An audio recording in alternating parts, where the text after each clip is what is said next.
বিসমিল্লাহির রহমানির রহিম। পারিবারিক কৃষি খামার ইউটিউব চ্যানেলের পক্ষ থেকে আপনাদের স্বাগতম। প্রিয় দর্শক, ভিডিওটা স্কিপ না করে পুরোপুরি দেখবেন, অনেক কিছু জানতে পারবেন।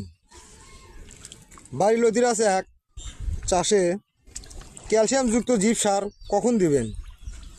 সুপ্রিয় দর্শক, জমি তৈরি করার সময় কিন্তু আমি পর্যাপ্ত পরিমাণে জীব সার দিয়ে দিয়েছি, কিন্তু এখন আবার ব্যবহার করছি।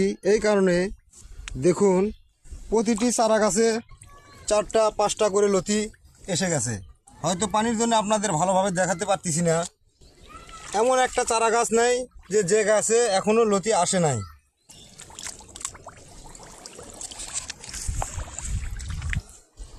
লতিগুলো অনেক চিকন এবং জমিতে পর্যাপ্ত পরিমাণে খাবার দেওয়ার পরেও গাছগুলো কেমন যেন অপুষ্টিকর বা ক্যালসিয়াম অভাব বোঝা যাচ্ছে, যার কারণে ক্যালসিয়াম জাতীয় জীব সার ব্যবহার করছি। সার ব্যবহারের কারণে জমিতে যে খাবারগুলো দেওয়া আছে তা সহজে হজম করতে পারবে, গাছের চেহারা পাল্টে যাবে এবং ফলনও বেড়ে যেতে পারে ইনশাআল্লাহ। ব্যবহারের সময় অবশ্যই মনে রাখতে হবে যেন জমিতে পর্যাপ্ত পরিমাণে পানি থাকে। কচুতে কখন ক্যালসিয়াম জাতীয় জীব সার ব্যবহার করবেন না?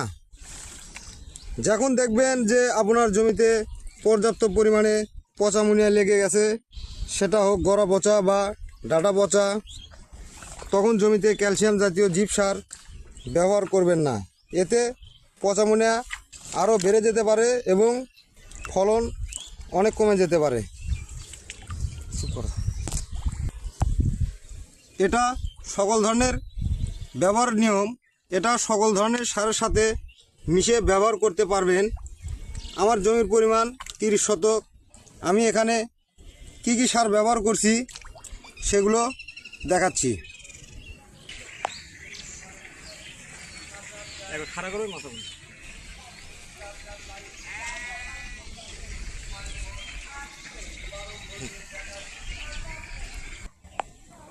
30 শতক জমির জন্য আমি ব্যবহার করছি 18 কেজি টিএসপি এবং যে ক্যালসিয়াম জাতীয় জীব সার, এটা গ্রিন ক্যাল।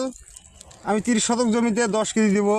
সারগুলো 2 ভাগে ভাগ করে নিয়েছি, 9 কেজি 9 কেজি। এটা গ্রিন ক্যাল স্কোয়ার ফার্মাসিউটিক্যাল লিমিটেড। সারগুলো ভালোভাবে মিশিয়ে নিন।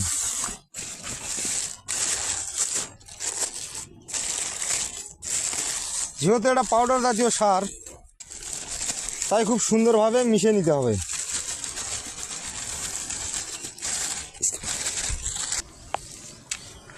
সারগুলো কিন্তু খুব ভালোভাবে মেশাতে হবে যেন প্রতিটি দানার সাথে মিশে থাকে। সুপ্রিয় দর্শক, ভিডিওটি যদি ভালো লাগে এবং নতুন নতুন ভিডিও দেখতে চাইলে অবশ্যই চ্যানেলটি সাবস্ক্রাইব করে রাখুন। আমি আমার মতে চাষ করছি, আপনারা জেনে বুঝে চাষ করবেন।